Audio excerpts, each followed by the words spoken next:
Hello guys, welcome to our channel. This is Teja. ప్రస్తుతం మనతో పాటు పొలిటికల్ అనలిస్ట్ అంకమరావు గారు. నమస్తే సార్. నమస్తే తేజ గారు. రైట్. అయితే ప్రశాంత్ కిషోర్ గారు చంద్రబాబు నాయుడు గారికి షాక్ ఇచ్చారని చెప్పి ఒక విషయం వెలుగులోకి వచ్చింది. ఆయన ఒక హిందీ పత్రికతో మాట్లాడుతూ నన్ను ఒకరు బలవంతం చేస్తేనే చంద్రబాబు నాయుడు గారిని కలవడం జరిగిందని ఈ విధంగా మాట్లాడారు. సో వాటిని ఎలా చూడొచ్చు అంటారు? చాలా మంచి పరిణామంగా భావించాలి. నిన్నదాకా ఆంధ్ర రాష్ట్ర ప్రజలు జగన్మోహన్ రెడ్డి గారి గెలుపుకి ప్రశాంత్ కిషోర్ ఎన్ని వ్యూహాలు పన్నాడో ప్రజలందరూ గమనించారు. దాంట్లో విధ్వంసకరమైన వ్యూహాలు కూడా ఉన్నాయి. మళ్ళీ చంద్రబాబు నాయుడు దగ్గరకు వచ్చాడు. అలాంటి వ్యూహాలు ఎలాంటి ఇన్ని సంవత్సరాల రాజకీయ అనుభవం ఉన్నటువంటి చంద్రబాబు నాయుడు గారు కూడా గెలవడం కోసం ప్రశాంత్ కిషోర్ లాంటి ఒక వ్యక్తిని ఆశ్రయిస్తాడా అనే అభిప్రాయం నిన్నదాకా ప్రజల్లో ఉండేది. దీని ద్వారా అవన్నీ ఒట్టి మాటలే, అతను తెలుగుదేశం పార్టీకి వ్యూహకర్త కాదు, లేదంటే తెలుగుదేశం పార్టీకి పనిచేయట్లేదని చెప్పి పటాపంచలు అయిపోయింది. కాబట్టి మంచి పరిణామంగానే భావించాలి. శుభసూచకమే, అందులో సందేహం ఏముంది. కాస్త గుర్తు అతను వచ్చాడని చెప్పి వ్యతిరేకించే వాళ్ళు కూడా దీంతో అది వాస్తవం కాదు, అతను ఇలా పనిచేయట్లేదు, తెలుగుదేశం పార్టీకి వ్యూహాలు ఏమీ లేవు, తెలుగుదేశం పార్టీకి ఉన్న వ్యూహాలతోటి ముందుకెళ్తున్నారు చంద్రబాబు నాయుడు గారు, అలాగే లోకేష్ బాబు గారు వాళ్ళ ఆలోచన విధానంతో ముందుకెళ్తున్నారని చెప్పి ప్రజలకు స్పష్టంగా అర్థమైపోయింది కదా. కాబట్టి నిన్నదాకా ఉన్నాడు ఆ బాధ కూడా తొలగిపోయినట్టే కదా. దీంతో మంచి పరిణామంగానే భావించాలి. ఓకే. అంటే అంటే ఇలాంటి పరిణామం వచ్చిన తర్వాత అంటే టీడీపీ కొంచెం లో అయ్యే అవకాశం ఉంటుంది కదా సార్? ఎందుకంటే సడన్ గా అతను కూడా ఒక పొలిటికల్ అనలిస్ట్ ప్రశాంత్ కిషోర్ గారు, అందరికీ తెలిసిందే, వ్యూహకర్త. సో అలాంటి వ్యక్తి సడన్ గా ఇలా ప్లేట్ మార్చడం అనేది ఇబ్బంది. ప్లేట్ మార్చడం అంటే అతను ఉన్నాడని వాళ్ళు చెప్పారు, అతను కూడా ఏమైనా చెప్పాడో చెప్పలేదుగా. ఓకే, నేను తెలుగుదేశం పార్టీకి పనిచేస్తున్నానని అతను చెప్పలేదు.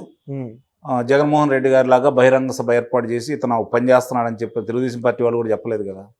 మరి వీళ్ళిద్దరూ చెప్పనప్పుడు మధ్యలో వాళ్ళు ఏదో ఊహించుకుంటే దానికి తెలుగుదేశం పార్టీ సమాధానం ఎందుకు చెప్పాలి? ఇప్పుడు ఇతను పనిచేస్తున్నాను, మా వాళ్ళు పనిచేస్తారు అని చెప్పని అతను పత్రికాముఖంగా కానీ ఒక బహిరంగ సభలో కానీ చెప్పలేదు కదా.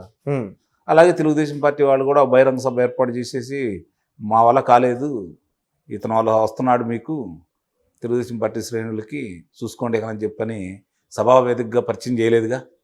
రైట్. కాబట్టి అసలు ఆ ప్రశ్నే ఉత్పన్నం కాదుగా. వాళ్ళిద్దరి గురించి ఇంకా మాట్లాడుకోవాల్సిన ఆవశ్యకత అయితే లేదు కదా. దానికి అంత పెద్ద ప్రాధాన్యత కూడా లేదు కదా. ఈరోజు ప్రజలు ఒక నిర్ణయానికి వచ్చారు.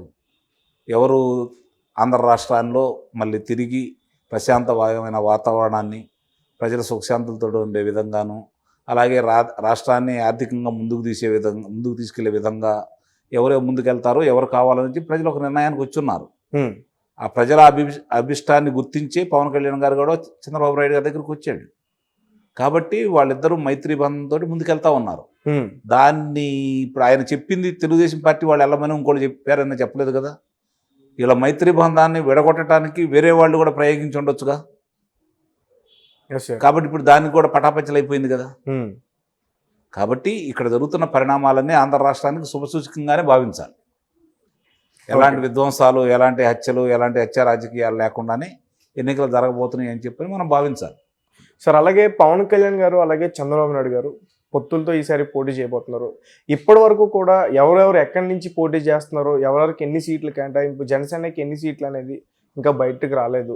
ఎలక్షన్ షెడ్యూల్ వచ్చిన తర్వాత అనౌన్స్ చేస్తామని చెప్తా ఉన్నారు. సో దీని గురించి అది వాళ్ళ రాజకీయ వ్యూహంలో భాగం. ఇప్పుడు ఎవరితో పొత్తు లేదు కాబట్టి వైఎస్ఆర్సీపీ పార్టీ వాళ్ళు ప్రకటించుకుంటా ఉన్నారు. వాళ్ళు కూడా ఇప్పుడు అభ్యర్థుల్ని ఇటు నుంచి అటు నుంచి ఇటు ఎందుకు మారుస్తున్నారు? ఇప్పుడు అభ్యర్థుల మీద వ్యతిరేకత, శాసనసభ్యుల మీద వ్యతిరేకత ఉందా, రాష్ట్ర ముఖ్యమంత్రి గారి మీద వ్యతిరేకత ఉందా అని చెప్పంటే బయటకు వెళ్ళిన శాసనసభ్యులు కానీ, అవకాశం లేని వాళ్ళు కానీ చాలా స్పష్టంగా చెబుతున్నారు కదా. చంద్రబాబు నాయుడు గారు చేసిన పనులు ఆయన తిట్టాలని, వ్యక్తిగతంగా దోషం చేయాలని, ఆయన్ని, పవన్ కళ్యాణ్ గారిని, లోకేష్ బాబు గారిని తిట్టాలని, ఆ తిట్టే సంస్కృతి మాది కాదని కొంతమంది దూరంగా ఉంటున్నారు. అంటే దీన్ని బట్టి అర్థం చేసుకోవాలి కదా. ఇక్కడికి వచ్చే తల్లికి ఎవరు వ్యూహాలు వాళ్ళకుంటాయి. ఏ రాజకీయ పార్టీలకైనా సరే వాళ్ళిద్దరు కలిసి ప్రయాణం చేయబోతున్నారు. వాళ్ళిద్దరు కలిసి ప్రయాణం చేయాలనుకున్నప్పుడు అధినాయకులు ఇద్దరు ఒక నిర్ణయానికి వచ్చారు. అది మాత్రం వాస్తవం. ఏ స్థానాల్లో పోటీ నిలబడాలి, ఎవరెవరు ఎక్కడ పోటీ చేయాలని చెప్పి ఒక నిర్ణయానికి వచ్చున్నారు. ఈ దీంట్లో కొంతమంది పొత్తు కొనసాగకూడదని భావించే కొంతమంది నాయకులు అటు వాళ్ళు ఉంటారు, ఇటు వాళ్ళు ఉంటారు. వాళ్ళు ఏంటంటే పొత్తుని విధ్వంసం చేయాలని, కొనసాగించకుండా ఉండాలని వాళ్ళు ప్రయత్నం చేస్తూ ఉంటారు. అలాంటి ప్రయత్నాలు కొనసాగకుండా ప్రజలు ఎన్నికల యొక్క ఆలోచనతో ముందుకెళ్ళే సమయంలో తప్ప ఇది బయటికి తీసుకురాకుండా ఉండాలని చెప్పి వాళ్ళు ప్రయత్నం చేస్తున్నారు. అది రాజకీయ వ్యూహంలోనే భాగమే. ఎందుకంటే రచ్చరచ్చ చేస్తారు కదా ఆ రోజు. రాని వాళ్ళు, చెడగొట్టాలనుకున్న వాళ్ళు చేసేది మనం చూస్తూనే ఉంటాం. రేపు పొద్దున ఇప్పుడు వైఎస్ఆర్సీపీ పార్టీలో రాని వాళ్ళు ఏ విధంగా అయితే మాట్లాడారో, రేపు పొద్దున తెలుగుదేశం పార్టీ వాళ్ళు జనసేనకి ఇప్పుడు త్యాగం చేయాల్సిన తెలుగుదేశం పార్టీ కదా, జనసేన పార్టీ అయితే కాదు కదా. ఇప్పటి వరకు జనసేన పార్టీకి శాసనసభ్యులు లేరు, వాళ్ళు అధికారంలో లేరు. మరి గతంలో 170 స్థానాలు 2019లో పోటీ చేసిన తెలుగుదేశం పార్టీ కాబట్టి త్యాగం చేయాల్సిన తెలుగుదేశం పార్టీయే కదా. కాబట్టి ఎవరికుండే ఇబ్బందులు వాళ్ళకు ఉంటాయి.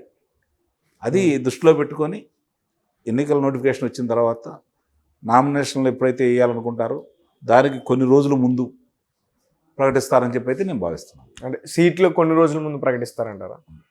ఓకే, మరి బీజేపీతో పొత్తు ఉంటుందంటారా? చూడాలి. బలవంతం పెళ్లి చేయాలనుకుంటున్నారు, బలవంతం కాపురం చేయాలనుకుంటున్నారు, బలవంతంగా కలిసి ప్రయాణం చేయాలనుకుంటున్నారు వాళ్ళు. దాంట్లో మరి తెలుగుదేశం పార్టీ అధినేత లొంగుతాడా, జనసేన పార్టీ అధినేత లొంగుతాడా అనేది చూడాలి. లేదు వాళ్ళకి కలిసి ఇప్పుడు నాకున్న సమాచారం ప్రకారం తెలుగుదేశం పార్టీ అధినేత కొన్ని షరతులు విధించాడు ఆయన వాళ్ళకి. దాని ప్రకారం కనుక వాళ్ళు దానికి సమ్మతి తెలియజేస్తే కలిసి ప్రయాణం ఉంటుంది. ఓకే, లేదంటే పైన అధికారంలో వాళ్ళు ఉన్నారు కాబట్టి బలవంతం ప్రయాణం చేపిస్తారని చూడాలి. Okay, right sir. అలాగే ముద్రగడ పద్మనాభం గతంలో టీడీపీ ప్రభుత్వంలో ఆయన ఎంతలా ఫైట్ చేస్తారో అందరికీ తెలిసిందే. తునిలో ట్రైన్ తగలబెట్టడం అవన్నీ కూడా. ఇప్పుడు రీసెంట్గా ముద్రగడ పద్మనాభం టీడీపీ పార్టీలోకి వస్తున్నారా లేదా జనసేన పార్టీలోకి వస్తున్నారా అనే వార్తలు వస్తున్నాయి. అండ్ అలాగే జనసేన అధినేత పవన్ కళ్యాణ్ గారితో కూడా కలిసే అవకాశం ఉంది, ఇద్దరు కూడా చర్చించే అవకాశాలు ఉన్నాయంటూ కూడా వార్తలు వస్తున్నాయి. సో దీని గురించి చూడాలి. ఇప్పుడు మీరు అన్నట్టు తెలుగుదేశం పార్టీలోకి వస్తున్నారని చెప్పి ఒక మాట వినపడుతుంది, జనసేన పార్టీలోకి వస్తున్నాడని వినపడుతుంది. తెలుగుదేశం పార్టీ వాళ్ళు గెలిచారు, అలాగే వైఎస్ఆర్సీపీ పార్టీ వాళ్ళు రాబోతుంటే నా ఇంటికి రావద్దని చెప్పి ఆయన షరతులు కూడా విధించాడు. వాళ్ళని కలుసుకోవడానికి కూడా ఆయన ఇష్టపడలేదంటే ఆ పార్టీలోకి వెళ్ళట్లేదనేది స్పష్టం. నిన్నటిదాకా వైఎస్ఆర్సీపీ పార్టీకి వెళ్తాడని భావించారు. ఇప్పుడు వైఎస్ఆర్సీపీ పార్టీ ప్రజాదరణ లేదని ఆయన కూడా వాళ్ళకి తెలుస్తూ ఉంటాయి కదా, ప్రజాక్షేత్రంలో ఉన్నప్పుడు మనకు ఉపయోగం లేదు ఆ పార్టీలోకి వెళ్తే, మనకున్న పేరు కూడా చెడిపోతుందేమో. అంటే ప్రజాదరణ కాదు, సీట్లు ఎక్కువ అడిగారు ఆయన, వాళ్ళు ఇవ్వలేని అన్నారు, అందుకే సీట్లు అడగడానికి ఆయన ఒక పార్టీ పెట్టిన వ్యక్తే కాదు కదా. ఆయన ఇంకో పార్టీలోకి వెళ్ళి వాళ్ళని నాకు అవకాశం కల్పించండి అవకాశమే కదా అడిగితే ఆయనకే ఆయన కుమారుడికి అడిగి ఉంటాడు. అవును సార్, అది ఏ పార్టీలో ఇస్తే ఆ పార్టీ వాళ్ళకి వెళ్తాడేమో చూడాలి. ఓకే, అంటే ఒకవేళ టీడీపీలో కానీ జనసేనలో కానీ ఆయన వస్తే టికెట్ ఇచ్చే అవకాశం ఉందంటారా? అది వాళ్ళు నిర్ణయించుకోవాలి. ఇస్తానంటేనే వస్తాడు ఆయన, ఏ పార్టీకి అయినా. ఆ పార్టీలో చేరారంటే ఇచ్చినట్టే లెక్క. ఓకే, ఏ పార్టీలో చేరినా కూడా ఇచ్చినట్టే లెక్క. కాబట్టి ఏ పార్టీలో చేరలేదు కాబట్టి ఇంకా ఎవరు కూడా సముఖత వ్యక్తం చేశారని చెప్పి మనం భావించాల్సిన అవసరం లేదు. ఓకే, అంటే పవన్ కళ్యాణ్ గారితో కూడా ఇదే విషయాలు చర్చించే అవకాశం ఉంటుందంటారా? చర్చించే ఉంటారు. మామూలుగా మిగిలిన లాగా వచ్చి నేను కండవ కప్పుకుంటాను, పార్టీలో సామాన్య కార్యకర్తగా పనిచేస్తాను అనే వ్యక్తి అయితే కాదు కదా ముద్రగడ పద్మనాభం గారు. కాబట్టి ఆయన కోరిక లేదు, వాళ్ళ ముందు ఉంచుతారు. దానికి వాళ్ళు ఆమోదం తెలిపితే, ఎవరు ఆమోదం తెలిపితే ఆ పార్టీలోకి వెళ్తాడు ఆయన. ఓకే సార్, నరసరావుపేట ఎంపీ రీసెంట్గా రాజీనామా చేయడం జరిగింది, శ్రీకృష్ణదేవరాయలు. మరి ఆయన కూడా టీడీపీ వైపే చూస్తున్నట్టు కూడా ఒక వార్త అయితే వచ్చింది. సో దాని గురించి 26వ తారీఖు తర్వాత టీడీపీ పార్టీలో చేరుతున్నాడు ఆయన. నరసరావుపేట నుంచి తిరిగి పోటీ చేస్తున్నాడు. ఎంపీగానే పోటీ చేస్తాడు. ఎంపీ, ఓకే, లోక్సభ సభ్యుడిగానే ఆయన పోటీ చేస్తాడు. ఓకే, టీడీపీ తరపు నుంచి. Okay sir, right. So Sharmila గారి ఫ్యాక్టర్ ఎలా ఉండబోతుంది ఈసారి ఆంధ్రప్రదేశ్లో? నిన్నటిదాకా కొంచెం గౌరవప్రదమైనటువంటి స్థానాలు వైఎస్ఆర్సీపీ పార్టీకి వస్తాయని చెప్పని భావించారు. అంటే ఒక 20 నుంచి 30 స్థానాల మధ్య వాళ్ళకి కనపడతా ఉంది. షర్మిల గారి ప్రభావం అంటే రోజు రోజుకి వాళ్ళది క్షీణిస్తూ ఉంది. అది ఏ స్థాయికి వెళ్ళిద్దో తెలియదు. కానీ ఇప్పుడు షర్మిల గారి పార్టీ వల్ల వాళ్ళకి 2 అంకెల స్కోర్ రాదని చెప్పని అయితే నా భావన. ఓకే, అంటే ప్రతిపక్ష హోదా కూడా రాదు. దానికి ఒక కారణం షర్మిల గారు కూడా కావచ్చు, కాంగ్రెస్ పార్టీ కావచ్చు, అందులో సందేహం లేదు.